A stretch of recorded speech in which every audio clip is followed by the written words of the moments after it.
আজকে অল্প পরিমাণ একটু কি বানাবো, রেডি টু সার্ভ।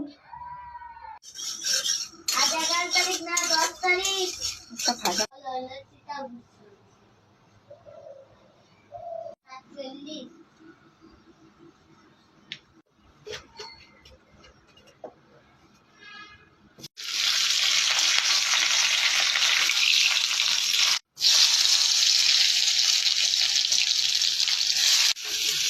শিখে যা কটা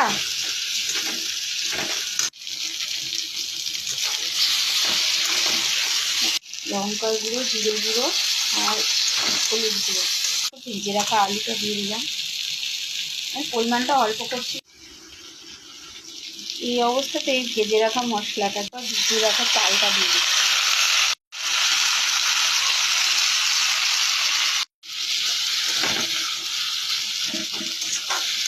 ভেজে নিয়েছি, এবার মাছের মাথাটা ভেঙে দিয়ে দেবো। তোমরা এটা অন্য মাছের মাথাটা কষানো হয়ে গেলে